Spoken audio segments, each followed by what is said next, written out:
स्थित रूसी state specialized अकादमी ऑफ आर्ट्स में प्रोफेसर एमिरेट्स हैं। आपका इस मंच पर बहुत बहुत स्वागत है।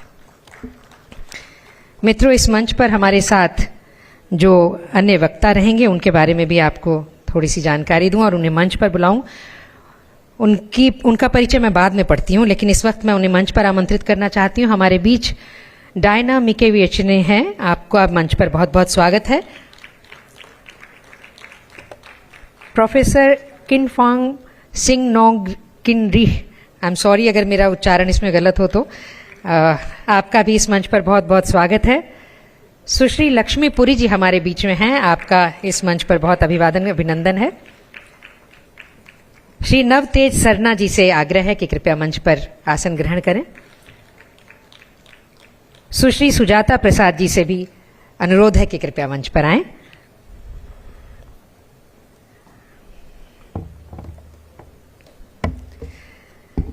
सचिव साहित्य अकादमी से अनुरोध करूंगी कि आपका सम्मान, पहले उसकी प्रक्रिया हो जाए, उसके बाद हम लोग चर्चा पर आते हैं। इस सत्र के अध्यक्ष आदरणीय अभय मौर्य जी का स्वागत।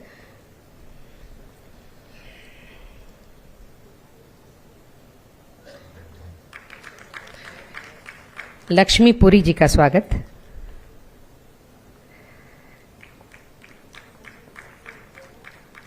नवतेज सरना जी,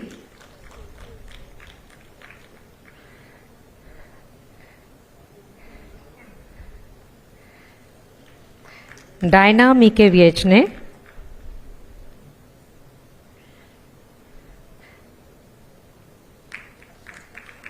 सुजाता प्रसाद जी,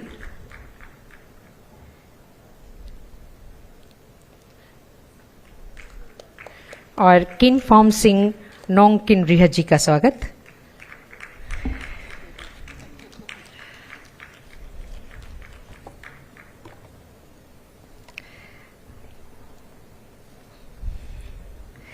भारतीय साहित्य अब विश्व मंच में एक नई पहचान बना रहा है। अनुवाद के माध्यम से देशज भाषाओं की नई रचनाएं अंतर्राष्ट्रीय स्तर पर पढ़ी जा रही हैं। प्रवासी लेखकों ने भारतीय अनुभवों को वैश्विक संदर्भ में प्रस्तुत किया है। स्त्री विमर्श, दलित चेतना और समकालीन सामाजिक मुद्दों पर आधारित साहित्य ने नई संवेदनाएं जगाई हैं। डिजिटल माध्यमों से लेखन की शैली और पहुंच बहुत व्यापक हो गई है। कुल मिलाकर भारतीय साहित्य अपनी जड़ों से जुड़ते हुए विश्व साहित्य में सार्थक संवाद कर रहा है और नई दिशाओं में आगे बढ़ रहा है।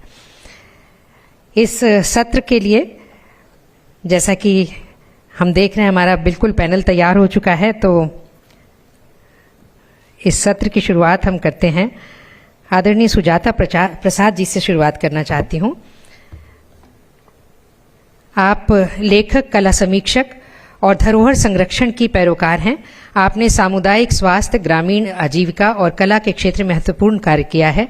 आप भारत सरकार की scientific advisory committee for heritage research की सदस्य हैं और अहद अनहद की संस्थापक भी। आपकी हाल की पुस्तक जयप्रकाश नारायण की जीवनी पर आधारित है। आप इंस्टीट्यूट फॉर ह्यूमन डेवलपमेंट के बोर्ड ऑफ गवर्नर्स की सदस्य भी हैं।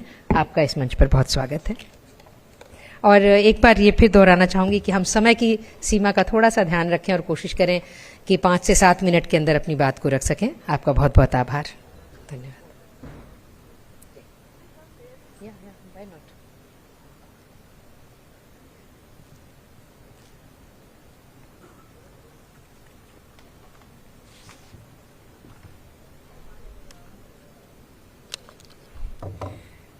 सर्वप्रथम साहित्य अकादमी को बहुत बहुत आभार। For five distinguished speakers, and you're going to listen to many scholarly discourses. To stop myself from shooting the breeze and deviating or meandering from what is expected from me, going into unexpected directions, I have typed out what I wanted to say and scribbled a little text, and I'm going to read from that. Edward Said wrote that our histories are interconnected and intertwined, and this would include our literary histories too. South Asia is home to a quarter of the world's population, and India's population accounts for 70% of that number. However, translations from our languages account for less than 1% of all translated literature published in US and other English-speaking countries, reaching out to a very small percentage of global readers. If we focus on Indian literature alone, then too it is evident that most of the literature published in the West are English language originals, a trend that began in the 1980s with the publication of Salman Rushdie's contemporary classic, Midnight's Children, that did not only win the Booker in 1981, but the Best of Booker and the Booker of Bookers Award. And the contenders, believe me, stretch back to almost half a century. Considered a landmark text in post-colonial literary history, Rushdie's success lies in the thematic content, the reimagining of the birth of modern India, but equally in its stylistic features, a combination of Latin American narrative technique of magic realism and India's oral traditions. The book created space for emergence of a new generation of Indian writers, a post-colonial generation that was truly inventive. It rejected the traditional conventions of social realism and decolonized the language by using untranslated colloquial words and expressions. There was a radical shift in the approach to translations too. The most recent reflection of it can be seen in Deepa Bhasti's translation of Bhanu Mushtaq's Heart Lamp that has taken this year's International Booker Prize. A translation that, I'm quoting, ruffles language, I love the expression, and chooses to retain rather audaciously a number of Arabic, Kannada, and Urdu words without using italics in the translated text. Another watershed moment that radically changed perceptions of Indian writing in English came with the publication of Arundhati Roy's The God of Small Things. A rich and complex novel set against the backdrop of communism and caste politics, it shows an exquisite way of telling a story, creating a world that lives and breathes. The book was immediately recognized as a major literary achievement and sat on top of the bestseller lists in US, Britain, Australia, and India for several months. By the end of 1997, the year it picked up the Booker, it sold no less than 4 million copies globally in 24 languages. It has since been translated into more languages than I can remember, I think 40 or thereabouts, and has never been out of print. What about India's multilingual literary traditions? The tide, in a sense, turned about a decade ago with the repositioning of translated Indian literature in the wider global narrative. How did this come about? The International Booker Prize, one of the most prestigious awards that celebrates the best fiction across the globe, translated into English, certainly played a big role. Daisy Rockwell's translation of Gitanjali Shree's Ret Samadhi, The Tomb of Sand, was the first Hindi book to have won in the prize's 70-year history in 2022. It's important to know who published it. It was published by Titled Access, a non-profit press founded by Deborah Smith with the prize money she won at the first iteration of the revamped prize for her incredible translation of Han Kang's The Vegetarian in 2016. Her first publication, or the first publication of her press, was Sangeeta Bandyopadhyay's Bengali novel, Yogini, translated by Arunava Sinha. This was followed by other major translations from Indian languages. 2022 was also the year when eye-opening and absolutely mind-blowing numbers were shared by the organizers. The figures showed an exponential increase in the sales of translated fiction by nearly 22% compared to sales just about a year ago. Most popular amongst readers under 35, who accounted for 50% of the sales. Shree has been writing for more than 30 years, and 3 of her previous books were translated into English. Daisy, too, has been translating Urdu and Hindi fiction for a long, long time. Notable among her translations are Upendranath Ash's Girti Diware, Bhishma Sani's Tamas, Usha Priyamvada's, I think 2 books, Bachpan Kambe Lal Diware, and Rukogi Nahi Radhika, and a novel by Krishna Sobti and others.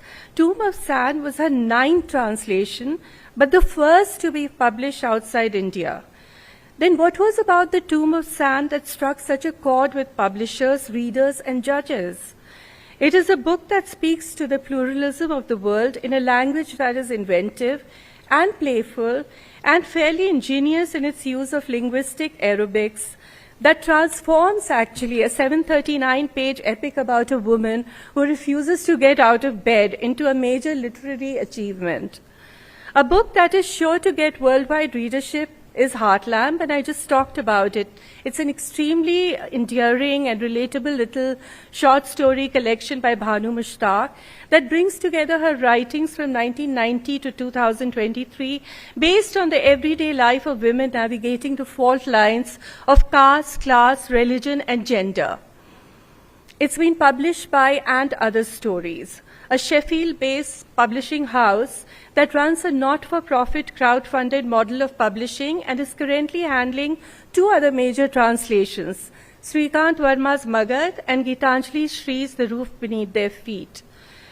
And when one talks about translations from Kannada, another book that deserves mention is Vivek Shanbag's Ghachar Ghochar, translated from Kannada by Srinath Perur.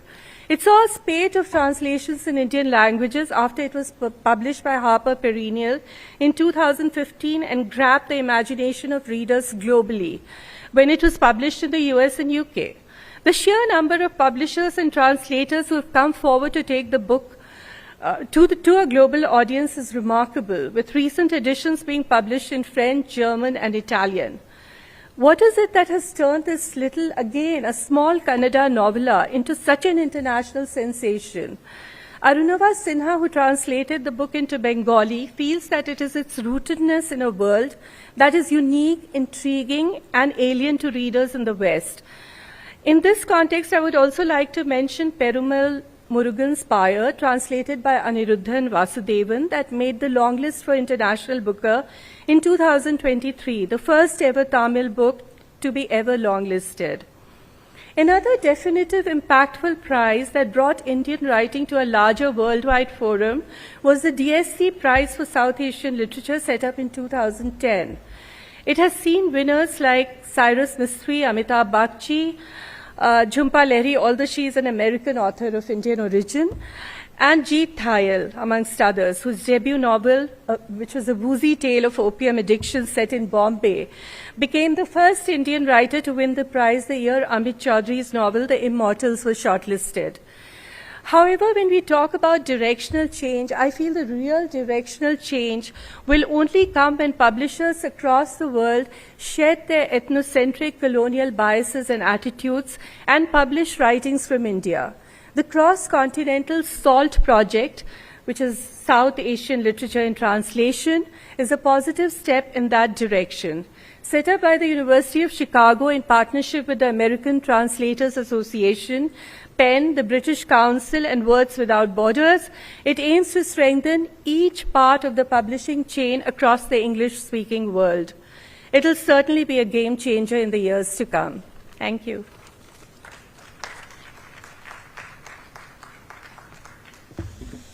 Thank you, ma'am. We have with us Shri Navtej Sarna ji, an author of most recently published novel Crimson Spring, which has won the KLF Award of the Best Fiction Book of 2022. Navtej Sarna's earlier books include the novels The Exile and We Weren't Lovers Like That, the short story collection Winter Evenings, works of non-fiction Second Thoughts, the Book of Nanak and Indians at Herod's Gate, and the translations of Savage Harvest at Zafranama. Shri Sarna ji is a professional diplomat for nearly 4 decades and was India's ambassador to the United States, High Commissioner to the UK, and ambassador to Israel. He has also served as secretary to the Government of India and as Foreign Office spokesperson. His earlier diplomatic assignments were in Moscow, Warsaw, Thimphu, Tehran, Geneva, and Washington, D.C. You are welcome on the dais, sir.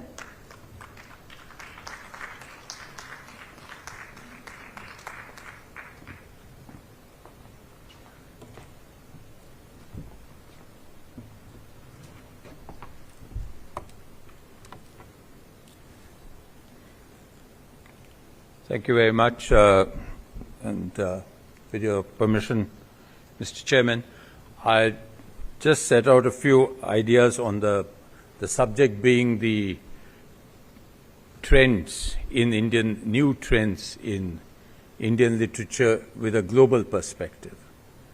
So what I really want to start off with the idea is that it's impossible to talk of Indian literature in one generalization, given the kind of diversity we have seen in these last 2 days, given how much and what the Sahitya Akademi deals with in terms of languages, 24 languages, literatures.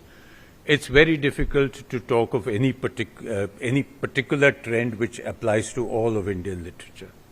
I think Sujata has already laid out a very detailed treatment of how Indian writing in English, particularly in the last 3 or 4 decades, has fared. And I just wanted to also address only the Indian writing in English. You may say it makes no difference, because very much in the way of Tolstoy's Happy Families, in which all happy families are happy in the same way, all literature is also literature in the same way at one level. It's all about the basic wellsprings of emotions, the primordial instincts of rivalries, jealousies, power and pelf. And at that level, all literature in India is the same. All literature across the globe is the same. But that we take for granted. What we have to talk about are the particularities. What are the peculiarities of each particular literature? And each particular literature comes out from the historical experience, from the social situation, from the idiom and the metaphor, come from the richness or otherwise of that language.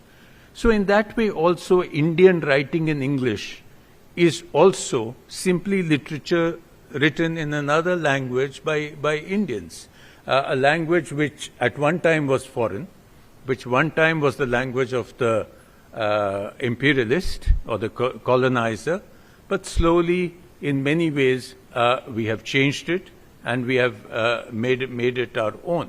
Similarly, all across the world, you see different literatures. You see Russian literature, you talk of Latin American literature, you talk of French literature as if they were one. And perhaps they have less difference than Indian literature has within itself. So I think, leaving aside generalizations and keeping the time limit in view, I would like to simply read that the engagement, the birth of Indian writing in English. And it's important to remember, because if we are talking of what's happening today, we have to know what happened in the past.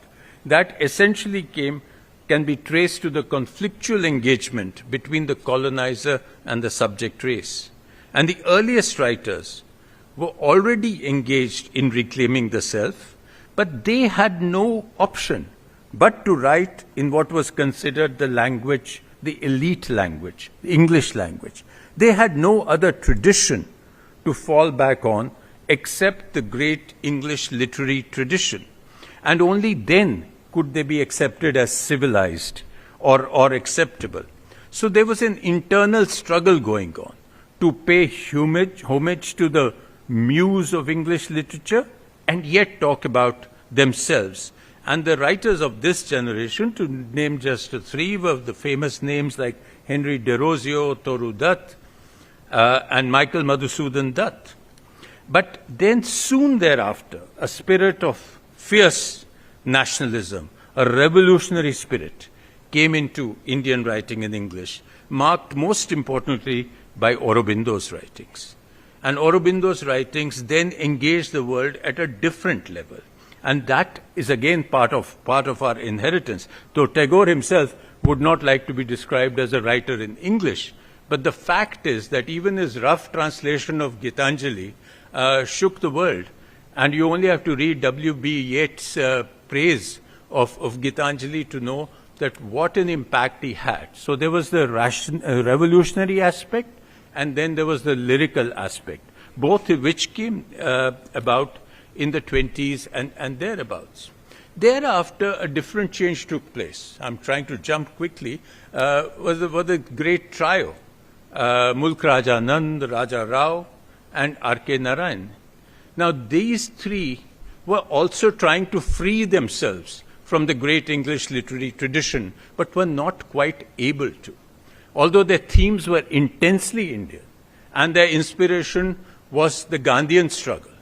Each one in his own way talked about villages, talked about the social issues, talked about caste, and with the spirit of Gandhi. But yet they were writing in a language which was not their own.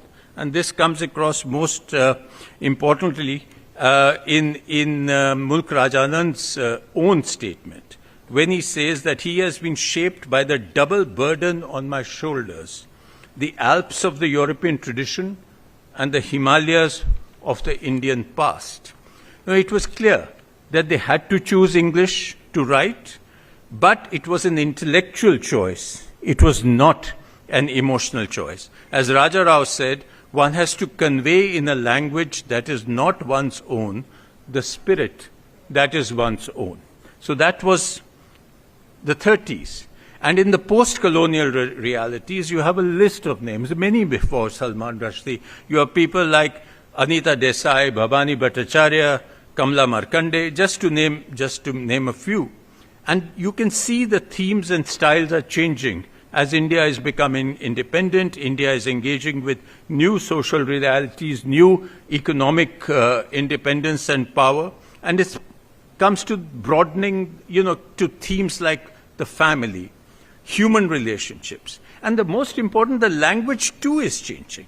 The language is becoming more confident, and here I think you reach the pinnacle of this in Salman Rushdie's Midnight Children, which has been called the chutneyfication of the English language. How he takes the English language and twists and tears it apart and produces almost another language. And then there were other books. I think Arundhati Roy's book has been mentioned in details. Yes, I was completely shocked when I opened one of the chapters and it was called Good Man the Laltan, Chota Man the Mombati. And I said, how can this book be called an English novel? But it was.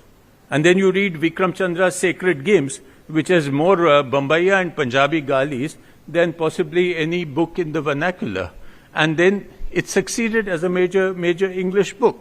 So what I'm trying to say is, and I can see the chairman trying to signal me discreetly, so I will wind up here, that there was a phase, unfortunately, in the 90s, post Salman Rushdie and post the great followers of Salman Rushdie like Amitav Ghosh, Vikram Chandra, Shashi Tharoor, all the people who succeeded eminently with their novels at that time.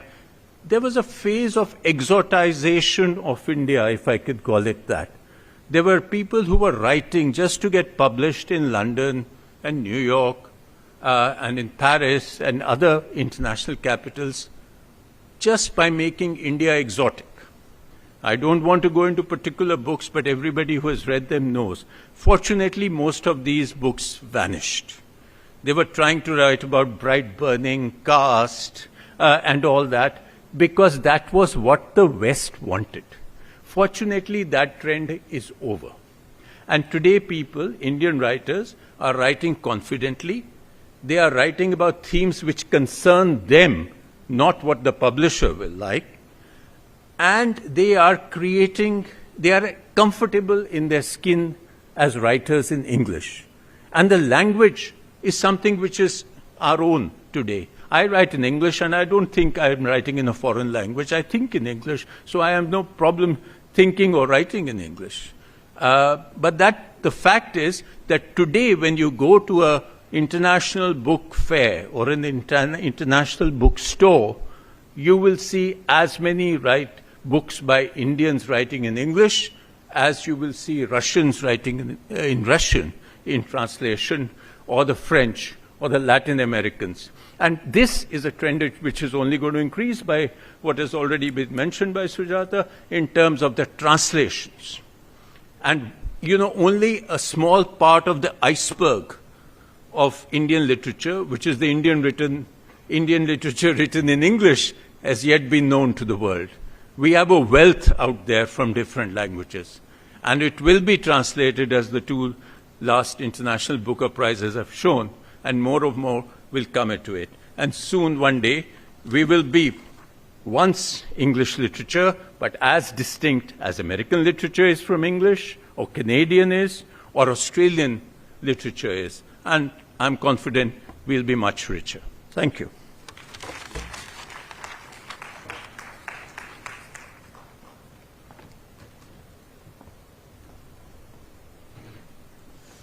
Thank you, sir, for making some very important references in your speech.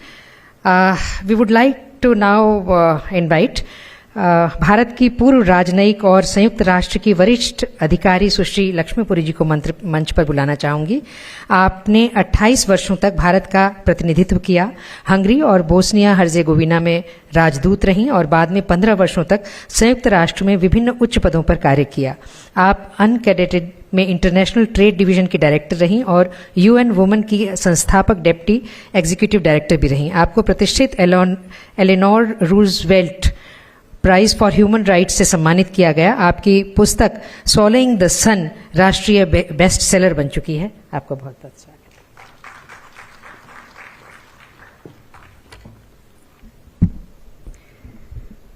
The previous two speakers have really laid a very rich groundwork for what I'm going to say. I'm not going to look back, but I'm going to look forward and present some, as I see it, some ideas on the new directions of Indian literature in the global perspective that we have been asked to cogitate on. And let me also begin with a slight difference with my colleague and friend Navtej Sarna, who said that there is no one Indian literature. I see Indian literature as one in so many ways, tied with so many threads together, although they may be, they are woven together in so many ways. So that's a separate discussion altogether, but I do want to say that. And for me, the new directions are 4 directions. Chaturdash, Disha. In Vishnu Sahasranamam, there is one name of Vishnu, which is Ameyatma. And this means one whose essence is immeasurable. So for me, the first direction, the new direction or renewed direction for Indian literature is back to the future, back to the great mining of this immeasurable civilizational and cultural treasures and stories, our epics, our folk literature, our philosophy, our spiritual heritage. And I know that all the regional literatures, they mine this and will continue to do that. And also, there is a re-evaluation of this. And there has to be a recalling, retelling, and enriching, reinterpreting, and also linking ancient themes to modern dilemmas and taking it to the world. And this has happened. And I don't want to, because we don't have too much time, but all the great writers like Bhairappa, Ramdhari Singh Dinkar, Shivaji Savant, K.M. Munshi, Agneya, Subramanyam Bharti, Raja Rao was mentioned, who upheld India's moral and philosophical traditions, linked it to and we can link it, and many writers today have used them as a basis and are taking it forward into the world in new ways and rejuvenating and inspiring Indian literature going forward. And also it is getting global attention and have become all-time classics. Now, contemporary authors like Amish Tripathi and Anand Neelkantan are driving what is called a mythic renaissance, revitalizing epics and mythology, making Indian civilizational narratives nationally and globally and intergenerationally, that is the important thing, intergenerationally accessible and commercially successful. Then there is the other direction that I am seeing, and I would like to see our Indian literature grow and go in the context of the global perspective. And that is that today we are in the midst of another kind of remaking and reimagining of a nation. So going back in history and shedding the colonization of history and rewriting history, including the phase of the freedom movement, that era, and the young generation of that era, how they thought, how they struggled. I think that is a very important way to go, to relive that, to bring that out in literature, and illuminating it through the lens of India and Indians. For too long, it has been seen through Western eyes or other eyes. So also it's about bringing together the different streams of national, regional languages and literatures. I think yours was more a plea to bring all of them together, and I agree with that. And that is one of the big trends that we have to support, and I know Sahitya Akademi tries to do that in so many ways. Into the ocean of the great Indian ocean of literature. And then we need to also look at national heroes, bring them back to life with all their strengths and their struggles and their warts. But it's important to understand them and to see how, in the current, what does heroism mean in today's context. Then there used to be this Basham's book called The Wonder That Was India. But I would really like the third trend or the third direction to be about the wonder that is India.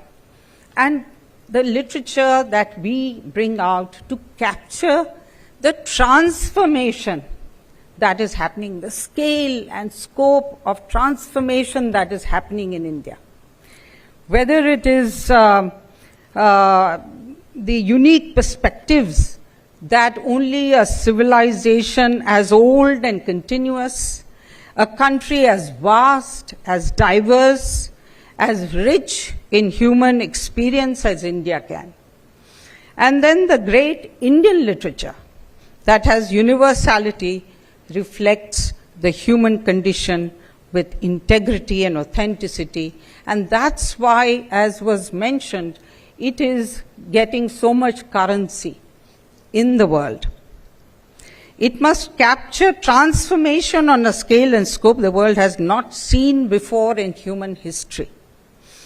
Whether in rural life, urbanization, in social evolution and revolution, future-facing adoption of technology and new media, science fiction, time travel, exploration of other universes, all of that is part of this new direction.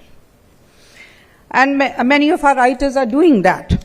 And one major aspect of that is the feminist literature that is emerging from India and providing its own lens on the dynamics of the changing gender relations and women's perspectives, and there are many writers who are doing that. Another aspect that I want to take a few more minutes to also go into two other aspects. I know English writing has been referred to, but I would like to refer to redefining universal literary canon. Another new direction is about how we must invade and redefine and make our own the universal literary canon, which has traditionally been defined by and as Western canon. and literature, and is connected to a broader transformation that is underway in global literature. And so for that, we need to write not only in our own Indian languages, but also in multi-country languages like English, French, Spanish, and other languages. And I think some of that and the regional to global transitions are happening because of what has been mentioned. Examples have been given, Tomb of Stand and the Heart Lamp and all of that. And the digital platforms are helping so. So today's stories from India and Global South are asserting themselves, judged not by the yardstick of colonial nostalgia, but by their own aesthetic and moral worth. And more inclusive voices also representing those unheard of and historically marginalized, I think that was mentioned, by gender, caste, class, or colonial legacy, are reshaping what is considered universal. And yet, the literary gatekeepers too often reward only those writers from our regions who echo cultural or national self-loathing. That paradigm must shift, and I think is shifting. Excellence must be benchmarked within India and the South with confidence, not by the sheer habit of the themes of Shakti, Swaraj, and Satyagraha, how they intertwine in India's awakening. Nari Shakti is also about the struggles and achievements of a young generation of that era, resonating with the present and being a prophet of the future, and also also bringing in the national aspect, but also the universalist principles of and values of dignity, justice, freedom, and triumph of the human spirit, and that resonate with the ideals of the United Nations, of which I had been a part for so many years. And also my novels, like all novels that we go forward with, must seek to endure by engaging with the transcendentals of truth, beauty, and goodness, asserting everyone's right to self-realization. Finally, I would like to say something about enriching the global garden of English literature, just this last point, sir. So, English, once the language of colonizers, is now a shared space of civilizational dialogue. Indian, other Asian, African, and Latin American writers have enriched it with their own imaginations, challenged the Western gaze. And I too have tried to do that, as critics have noted, and I've joined those like Navtej, Vikas Swarup, and others in trying to enrich the global garden of English literature with our exotic plants, our idioms, our philosophy, our inner word, nativizing it and infusing it with an unmistakably Indian fragrance. And as Salman Rushdie, who's been mentioned, famously said, the empire writes back. And indeed, we have not just written back, we have tried to rewrite the very contours of global literary universe. Lastly, India's literary presence at global festivals and academic institutions and hosting them like JLF and Sahitya Akademi once strengthens our soft power, reinforces our cultural and intellectual influence, but also sets our own narratives globally. That's a very important part. And let us embrace literature as a vessel of asserting and projecting India's civilizational greatness and embellishing it with ever-refreshed layers of modernity as spun through the spirit of our enormous youth power. I think that is what the future direction is also about. The largest cohort of youth in history that we have in India, their voices, their angst, their aspirations, their innocence, their awakenings, their infinite potential. Thank you.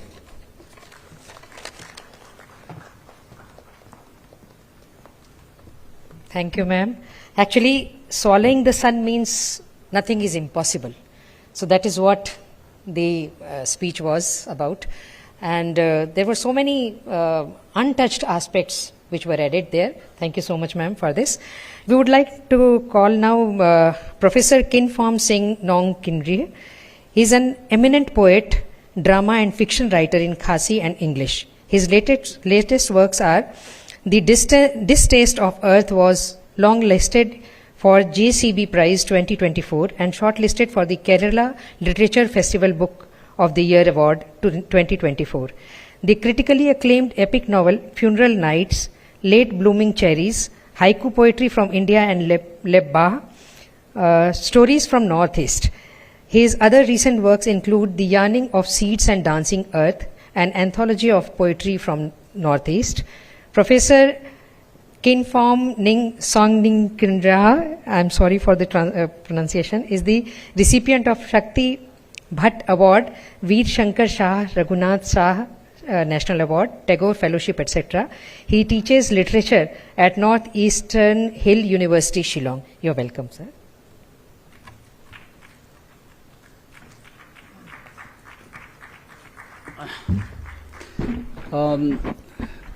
Mr. Chairperson, my colleagues, friends, a very good afternoon to everyone.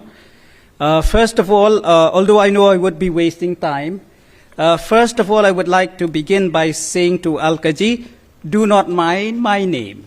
You know, there was a British filmmaker who came to Shillong. His name was Doak Smith, D-O-U-G, Doak Smith. He called me Flim Flum.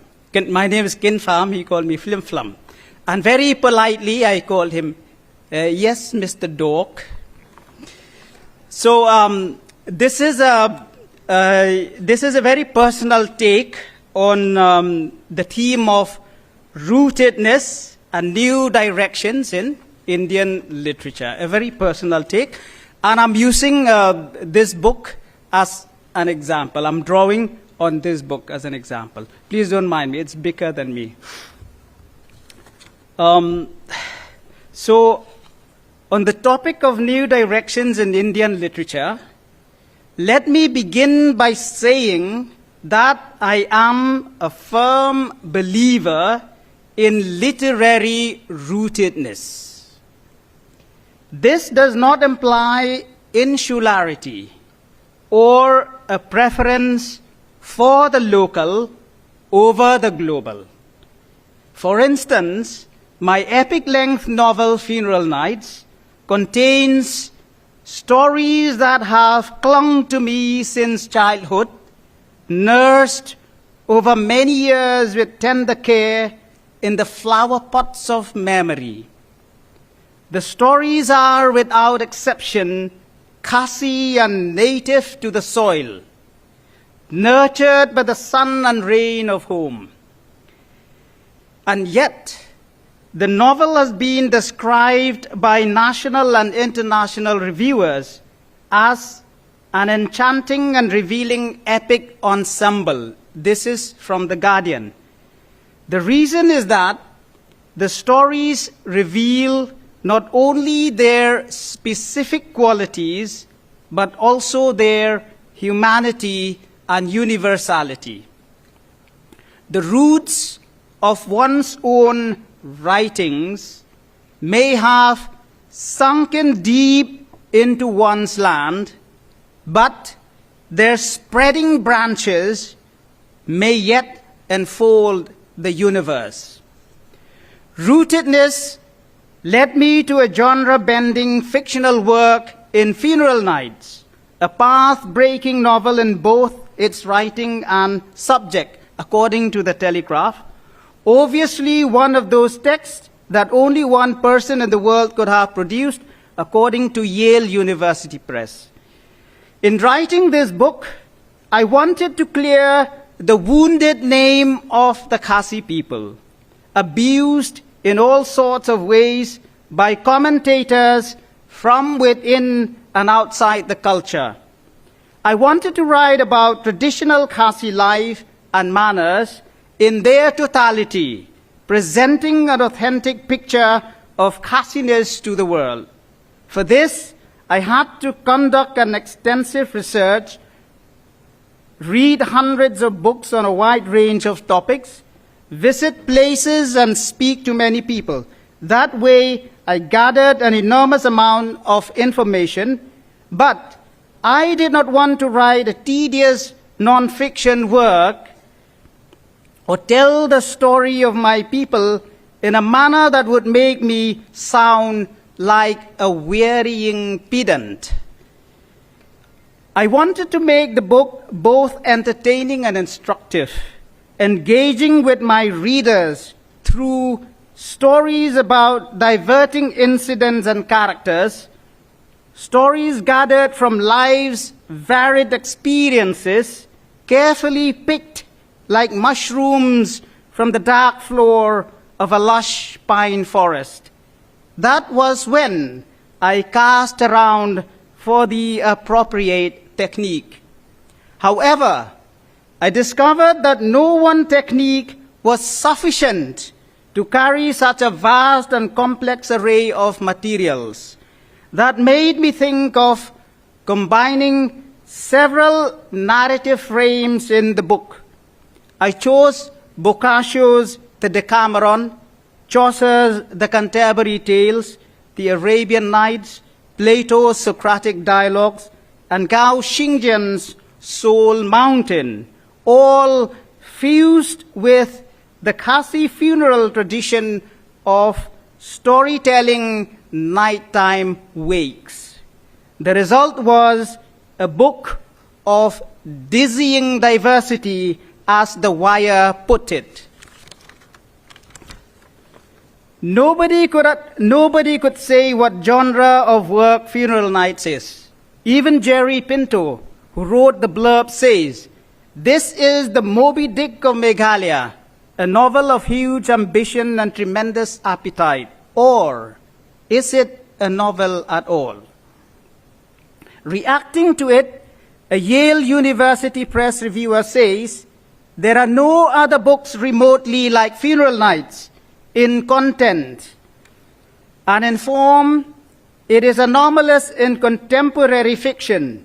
There are some analogies one could draw to Italo Calvino or Umberto Eco or a few others, but they would only mislead if pursued too far. The book's originality is unquestionable." This is not a eulogy for this seminal and shape-shifting novel as The Guardian described it. I'm just trying to accentuate the argument that rootedness, far from being narrow and conservative, far from being a narrow and conservative approach, can lead to the most modern of trends in Indian fiction, where a novel may accommodate several genres at once, like life itself accommodating all the motley experiences within it. Such a novel may contain, like Funeral Nights, root stories and little stories, short fiction, together with travelogues, treatises, ethnology, colonial and pre-colonial histories, post-colonial counterpoints, cultural history, religious philosophy, mythology and its many retellings, sociopolitics, memoirs and life writings, biographies and literary essays, sports writing and literary journalism, fantasies and post-human fantasies, surrealism and realism, nature writings and eco-fiction, little dramas and fables, parables and fairy tales, songs and poetry, including the Pawar, a unique Khasi verse form that Sahitya Akademi has included in the Encyclopedia of Indian Poetics. All of these elements can be found in this book. Yeah. I'm almost done. Such is the garden of forking paths, Borges's phrase, that rootedness can lead one to. Global realities and issues such as identities and migration may be rooted in the local.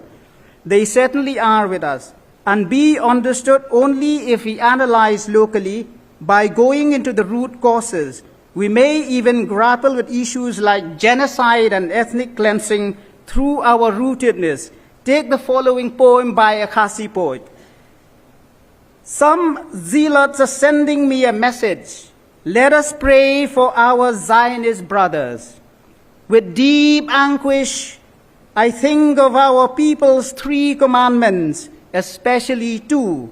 Live in the knowledge of man and God, earn your virtue. I wonder if praying for Zionists is living in the knowledge of man and God, or earning my virtue. I will certainly not pray for genocide. I will certainly not pray for ethnic cleansing. I will certainly not pray for the evil from hell unleashed upon the earth. A great remorse washes over me. A great abhorrence overwhelms me that these, my people, should idolize devilishness for godliness. The poet's rootedness in the religious faith of his people, based on the sanctity of conscience and what is virtuous and just, has led him to this determination to denounce evil wherever it appears. My last bit. Be it in the forking parts of genres or the forking parts of issues, rootedness for me is the way to both past and present, traditionality and modernity. We may take a pick from any of the trendy genres enumerated earlier, or combine a few or every one of them in one book. This is precisely what has been done in Indian fiction through Funeral Nights. Thank you.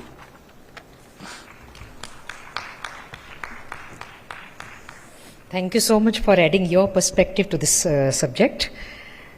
अब मंच पर आमंत्रित करना चाहूंगी भारत में Lithuania की राजदूत महामहिम सुश्री डायना मिकेविचियाने को। आपके पास 28 वर्षों का कूटनीतिक अनुभव है। आपने चीन में भी लिथुआनिया की राजदूत के रूप में काम किया है। आपकी किताब ऑल माई इंडियाज और भारत से जुड़े कई शोधपरक लेख लिथुआनिया भारत संबंधों को एक नई दृष्टि प्रदान करते हैं। भारतीय अध्ययन तथा भारत और लिथुआनिया के संबंधों में आपके योगदान के लिए आपको कोलकाता विश्वविद्यालय से डॉक्टरेट की उपाधि प्रदान की गई है। आपका स्वागत।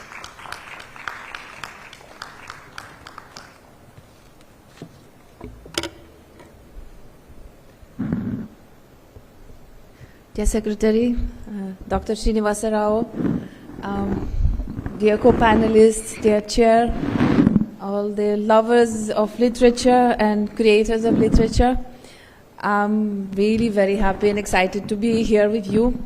I thank Dr. Srinivasa Rao for classifying me as half Indian to qualify for this conference. But perhaps I will wear my Lithuanian cap and try to give you my Lithuanian, European, global perspective into Indian literature that I see. But the first thing I want is to remove the cap of ambassador, because I'm here as a reader, as an avid reader and lover of Indian literature. Thank you. I have been here for 2.5 years as ambassador, but I have taken part in at least 7-8 literature festivals and conferences, which gave me a wonderful exposure to literary scene in India, and these conferences all over. My last one was in Guwahati, before was Hyderabad. So I tried to get out of Delhi bubble and be everywhere and see and inhale the air of different parts of India. But it also struck me how rich and diverse Indian literature is, but also how much inter-translation work is being done so that Indian literatures can read each other and talk to each other. And I was extremely interested to hear, I'm very happy to be the last to speak, because I'll just discard whatever I jotted before, and I'll try to react to what my co-panelists have said.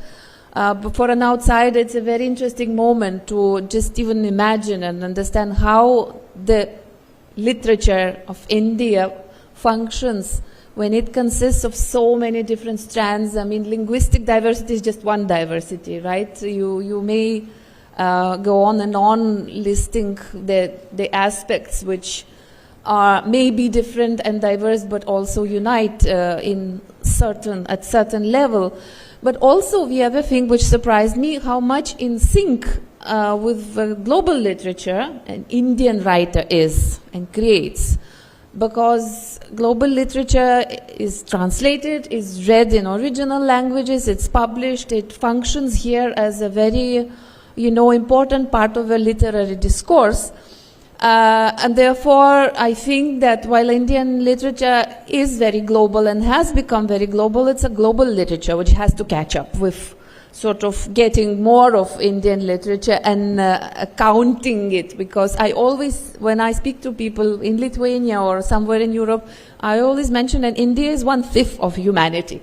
So in whatever terms, whatever ways you look at India and the world, it's always 1/5, and that's a lot. Okay, so my connection to Indian literature started very early. I was a child, and I was a little unusual child because I was in love with India for a very simple reason. I saw Umrao at 12, and that was it. I never recovered from that love which struck me. So I started reading whatever was available, and very little was available in Lithuania under Soviet rule. You talk about post-colonial perspectives in literature and in everything, but we also have our own post-colonial angle because we had a situation where our colonial rulers were deciding the reading list for us. So very few names were available. Those which were available, again, probably went through very strict censorship. Surprisingly, the Indian sacred literature was not allowed. And in Lithuania, we never had any spiritual text from from India published.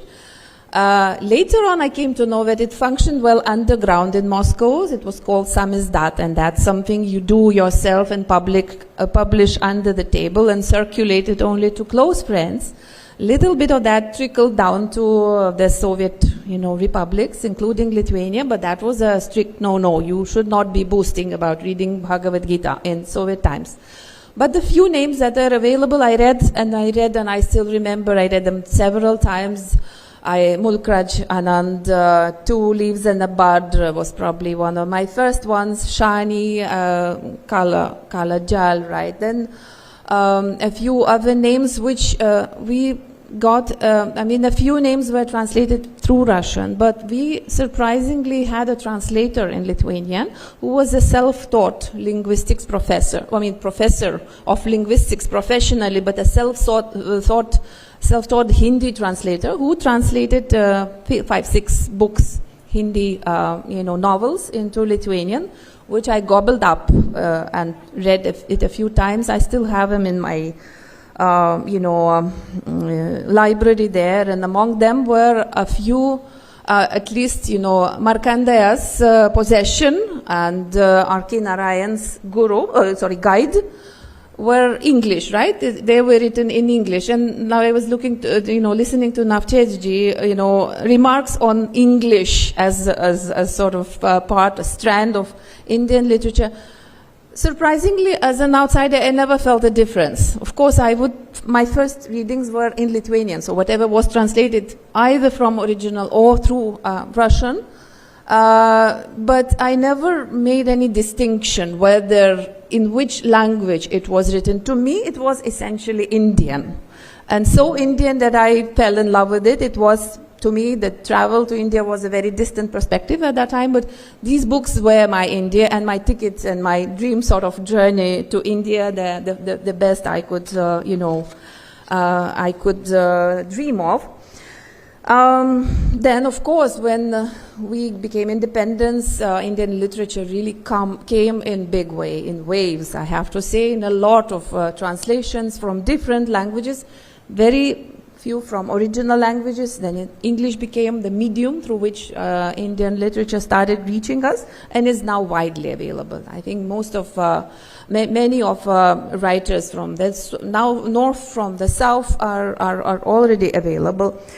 But I still think that the regional literatures of India are not represented enough abroad, and this is one of the areas where I would think it is needed to make some efforts. And I really like the the term of, my previous speaker, cultural rootedness, literary rootedness, which defined that sense of Indianness to me. To me, the books were essentially Indian, and yet, I mean, that is always probably between all literatures, the issues and the problems, emotional sort of value of the book was all the same, because the cultural context might be different, but ultimately you are left with the same impression that we are all human beings. And the more different culturally is the context, the bigger is the catharsis of understanding that, wow, but it's still about the same thing. Like, it's love, it's hate,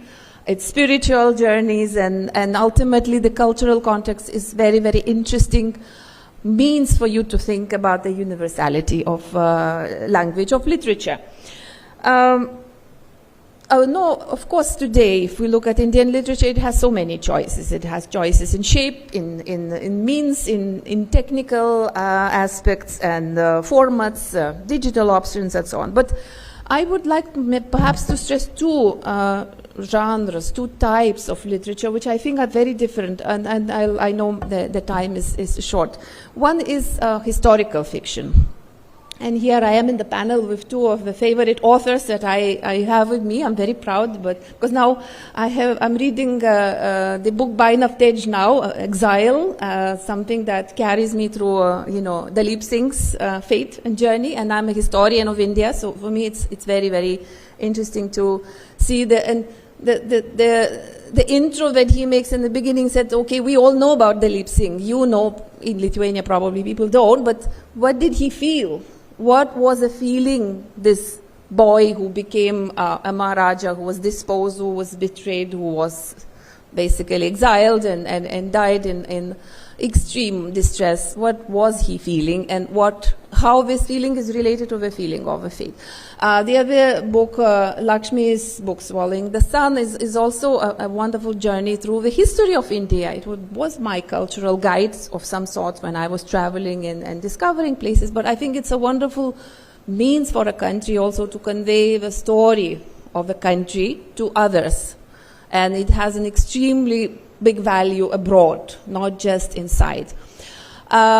And the other one, which I would like to stress, I was recently taking part in the Festival of Oral Literatures, and there I really understand the value and that sort of treasured moment of our oral literatures, which, I mean, here I also have authors. Rashmi has introduced me to the Bodo stories from Assam, and then Somi Roy to Manipuri stories, and I'm hearing about Khasi stories, so I'll be very much eager to read them. It's an amazing but very often forgotten strand of literature, which I think needs to be not just reckoned with inside, but also exported and given to the world. And with a very final word, I still have to put on my ambassador's hat and say a few words about Lithuania-India literary dialogue, because Sahitya came to us at a very right moment when I came and lamented the fact that we are very beginners, just first steps introducing our literature. So we had a wonderful collaboration, and a few of our writers came, and we had discussions at Sahitya Akademi, and currently the first fiction book from Lithuania is already translated and is being published. Rekhaji, the translator, is here, and I'm so happy, and I really want to thank Sahitya for this wonderful collaboration, lending hand to small and unrepresented literatures. But also, I have to say, these writers, these artists whom I brought gave me a great lesson, which I want to share with you about what world needs from India. So allow me to indulge in one more minute. Because, I'm bringing this one very well-known, famous writer of dystopian stories to India, and his book, Yaroslavas Melnika's book, is being translated. And he comes and tells me that his whole inspiration was Indian philosophy. So it's like whole world round, the trip completes in Delhi, where he acknowledges that he has been reading it earlier in a clandestine way and later openly. something which is dystopian, extremely modern, contemporary writing is basically inspired. Then I'm bringing the narrator, who's a storyteller of contemporary storytelling. Storytelling has been lost in Europe. There is no such original thing. But she also says, we absolutely need to hear Indian storytellers because you're still alive. You still carry that in the proper way, in the families and the lineages, and we Europeans lost it. So with these two examples, I leave it, but I want to sum up. There is a lot that India and Indian literature can teach the world. And I think we have to go back beyond that West, which is not really a monolithic West. I also come from the West, but I'm from a very, very different background, and I think we need to share and learn a lot from each other. And finally, I want to complete by thanking you all. We have a peculiar language. Lithuanian is considered to be the closest, perhaps one of the closest sister languages to Sanskrit. So as ambassador, I always felt that it obliges us, to do a lot more in literature that we have been doing. So this is an engagement which I want to mention as one of the very pleasant engagements that I have taken up, and I'm very, very happy to be with you this afternoon. Thank you so much. Thank you so much Diana ji, आपने बड़ा ही आत्मीय संबोधन रखा अपना, और वैश्विक परिप्रेक्ष्य में भारतीय साहित्य की नई दिशाएं सचमुच इतना बड़ा विषय था, और इतने सीमित समय में ये हमारे विद्वान वक्ताओं की खासियत थी कि उन्होंने इतने कम समय में इसको पूरा किया। और ऑफ कोर्स मैं अपने अध्यक्ष महोदय जी का ज़रूर धन्यवाद करना चाहूँगी कि उन्होंने हमेशा सुई एक उनकी निगाह ज़रूर थी घड़ी पर, और इसलिए ये पॉसिबल हो सका कि अपने सीमित समय में हमने इसे पूरा किया। मैं बहुत ही आदर के साथ अपने आज के सत्र की अध्यक्षता कर रहे आदरणीय अभय मौर्य जी को मंच पर बुलाना चाहूँगी इसको सारे को समाप्त करने के लिए। बहुत धन्यवाद sir.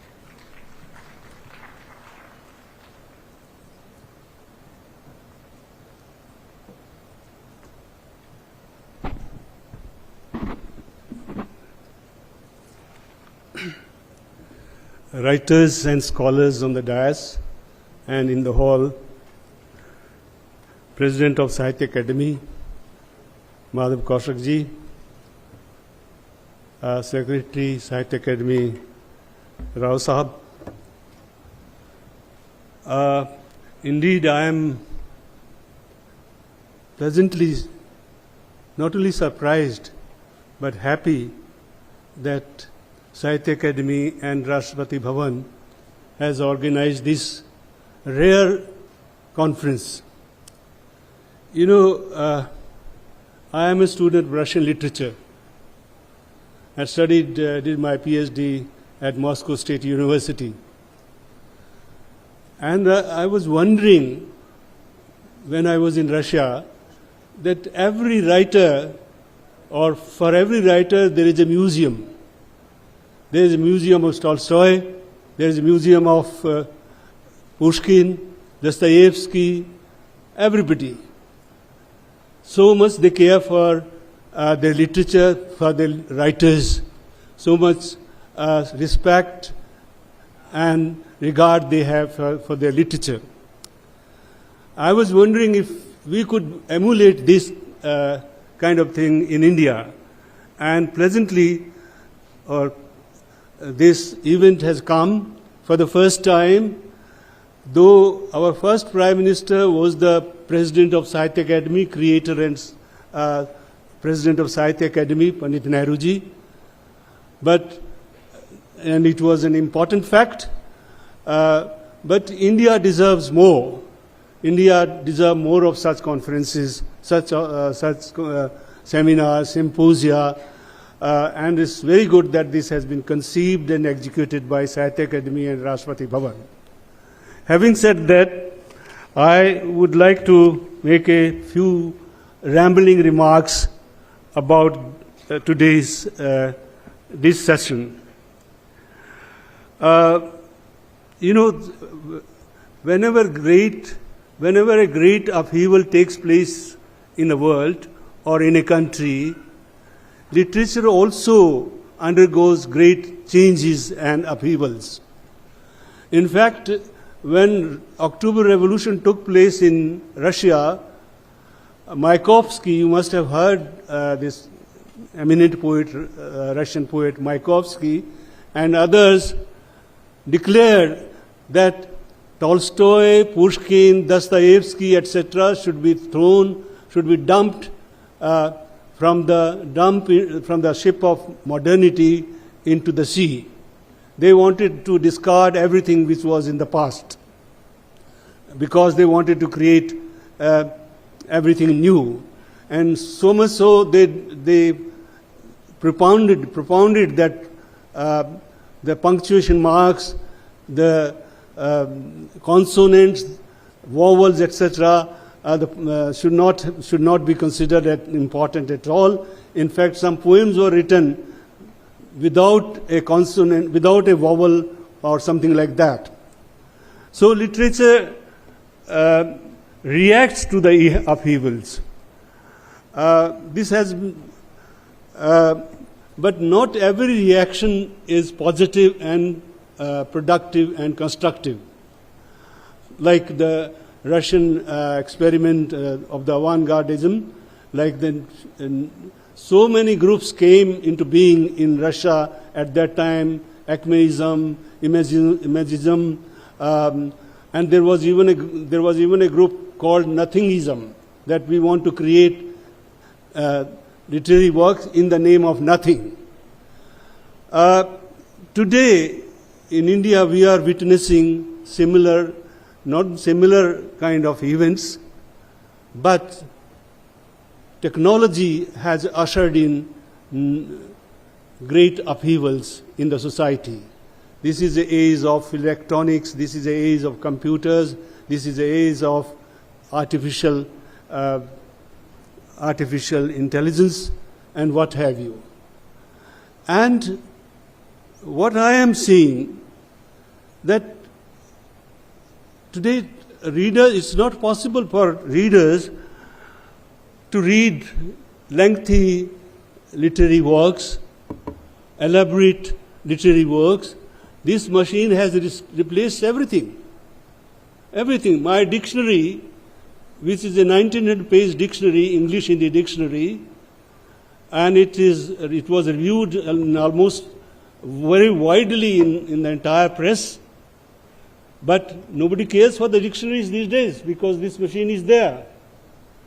Similar things are happening with literature also, and you can't write voluminous literary works like War and Peace or like Don Quixote and of Cervantes.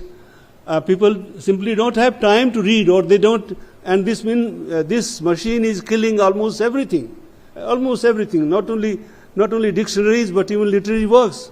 And you have clips here, you have all kinds of things, and people are hung up on this machine. This is, I won't call it a great upheaval. In many ways it has made our life easier, but at the same time it has created great challenges for our literature.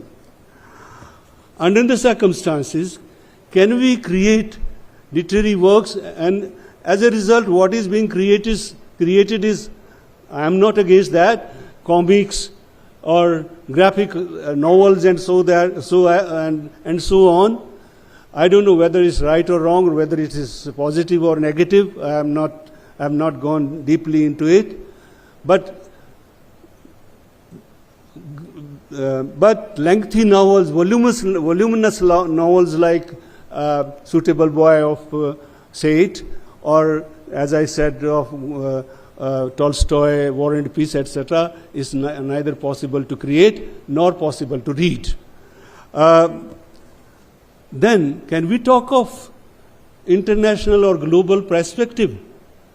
Can our Indian novels, which are not so great, if we create them, can they be called members of the committee of what is called world literature? Because that is the second part of this session, of the topic of this session. Now, what is world literature?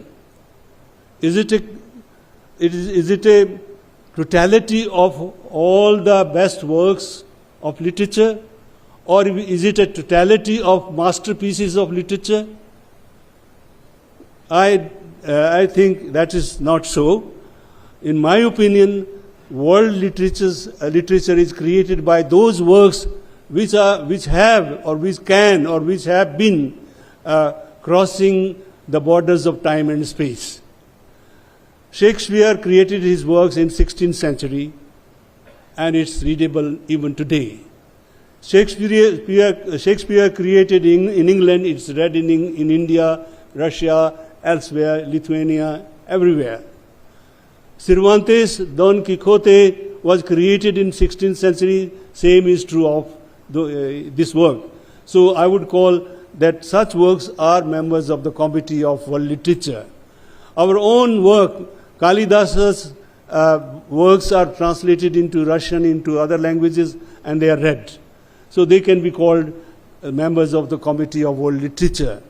But can we create today, under the circumstances, members of the world literature under these challenging times, in these challenging times? My answer is, I am pessimistic about it. We have to take this machine critically. It has some positive aspect, but majorly very negative aspects.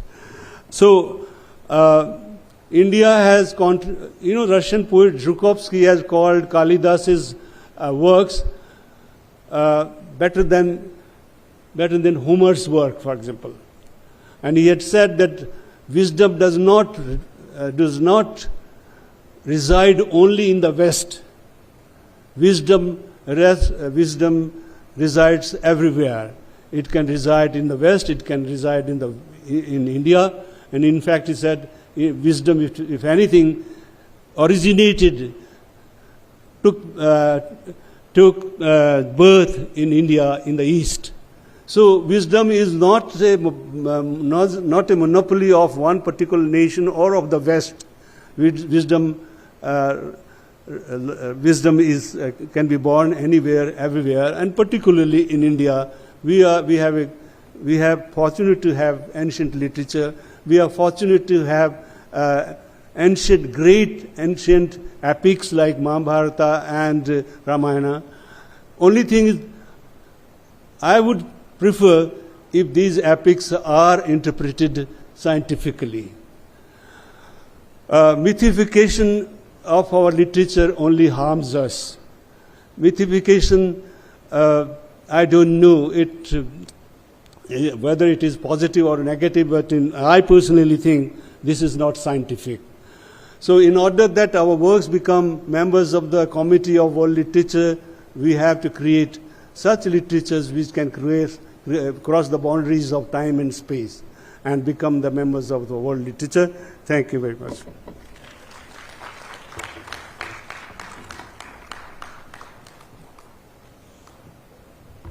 Thank you so much, sir, for winding up and summing up the whole session so wonderfully. Birds don't require any passport or visa to fly wherever they want to worldwide, and so has literature. आज जिस तरह से हमने इन 2 दिनों में लगातार अलग अलग सत्रों में साहित्य के बदलते हुए परिप्रेक्ष्य को देखा अलग अलग संदर्भों में और उसका जीवन पर प्रभाव, मुझे लगता है ये अभी एक लंबे समय तक हमारे भीतर गूंजता रहेगा. ये साहित्य अकादमी द्वारा किया गया अपने आप में एक बहुत ही सार्थक और सारगर्भित प्रयास है, जिसके लिए मैं आदरणीय समापन वक्तव्य के लिए आदरणीय श्री के निवास राव जी को मंच 3 दशकों का अनुभव है. वे फरवरी 2013 से फरवरी 2013 से साहित्य अकादमी के सचिव हैं. उनके प्रमुख ग्रंथों में myths, plays and Girish Karnad, भारतीय साहित्य और संस्कृति और संपादित पुस्तकें वितिस्ता, यूनाइटिंग कल्चर तथा इंडियन स्टोरीज वॉल्यूम 1 शामिल है. उन्हें दिल्ली तेलुगु अकादमी अवार्ड, किनेरा उगादी पुरस्कार, भारतीय वाङ्मय पीठ प्रशासन पुरस्कार, नंदी सेवा ट्रस्ट का सृजन शिखर सम्मान, छत्तीसगढ़ के शहीद महेंद्र कर्मा विश्वविद्यालय से डिलीट, आंध्र प्रदेश सरकार का नागरिक सम्मान, कला रत्न सम्मान और जी न्यूज का special award for visionary leadership प्राप्त हुआ है. ऐसे विभूति को मंच पर बुलाते हुए मुझे बहुत ही गौरव हो रहा है. बहुत बहुत धन्यवाद सर. धन्यवाद Alka ji. Respected friends, this program is a milestone in the history of Sahitya Akademi, and we got this rare opportunity to organize a literary conference in the Rashtrapati Bhavan, and we thank sincerely from the bottom of our hearts Her Excellency Srimati Draupadi Murmu ji, Honorable President of India, who has kindly inaugurated this two-day conference. And without the encouragement of our First Lady, this program would not have materialized. As we all know, the Honorable President Madam has always shown a keen interest in Bharatiya Sahitya.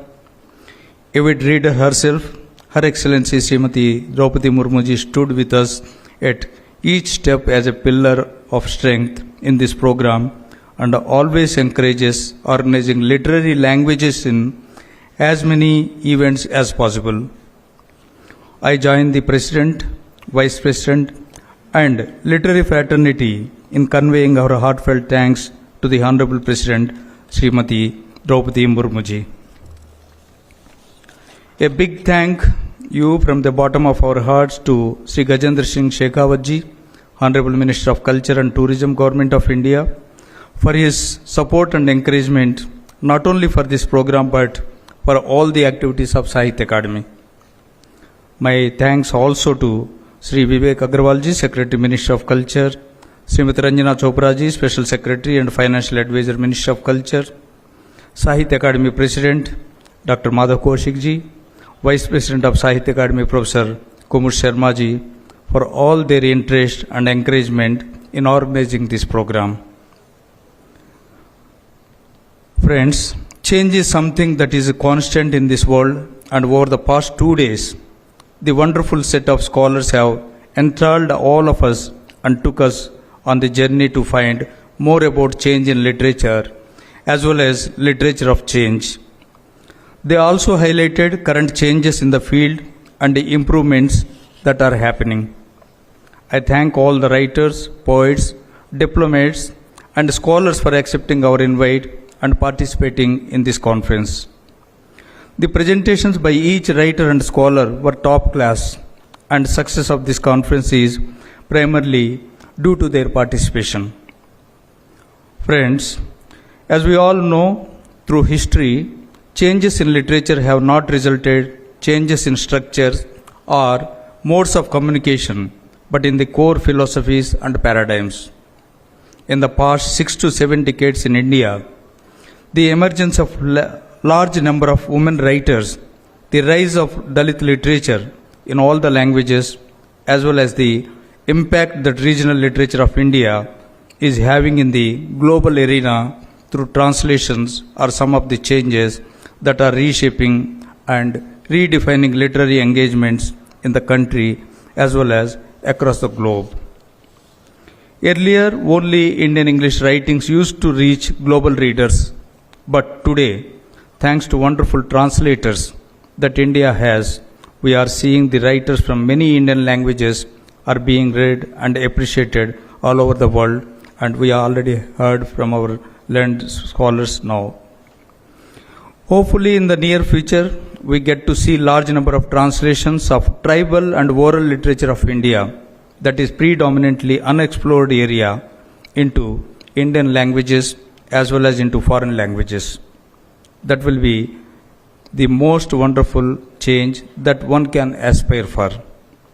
Today, technological revolutions are transforming many fields and are having massive impact on the contents in many subjects and areas. Will these result in the changes in the core of the literature and other allied subjects? That is a question. The very discussion of these is very exciting. Conferences like this present unique opportunity for the institutions and all the stakeholders to bring together the best minds, understand various perspectives, and map the future actions with the help of everyone. Sahitya Akademi, with the guidance and help from the Ministry of Culture, does undertake a review of literature in the country once in few decades through a series of programs. I will be failing in my duty if I don't thank Srimati Deepti Umashankar, Secretary President of India, Sri Ajay Singh ji, Press Secretary to the President of India, Sri Sunil Trivedi ji, Officer on Special Duty, Rashtrapati Bhavan, Ms. Navika Gupta ji, Deputy Press Secretary to President of India, all the officials of Rashtrapati Bhavan for their support and help in organizing this event. Particularly, I should mention here categorically Sri Ajay Singh ji, Sunil Trivedi ji and Navika Gupta ji. These three, I should not say Trimurti, but these three people, we had several meetings with them in the last 1 month or so to materialize this event, and they helped a lot in smooth functioning of this event, and we thank you for your constant support and helping us in having this historical event in the Rashtrapati Bhavan by the Sahitya Akademi, and we expect the same kind of cooperation and support, and also extending invitation to have more and more literary events in Rashtrapati Bhavan in the same way. With these few words, once again I thank every one of you, of course the wonderful audience, the literary fraternity of Delhi and NCR, who were yesterday and today made this event a grand success, and we expect the same kind of encouragement and support with your presence so that we can have more and more programs like this. Thank you all. And also I should thank Alka Sinha ji, who wonderfully completed the program since yesterday. I should thank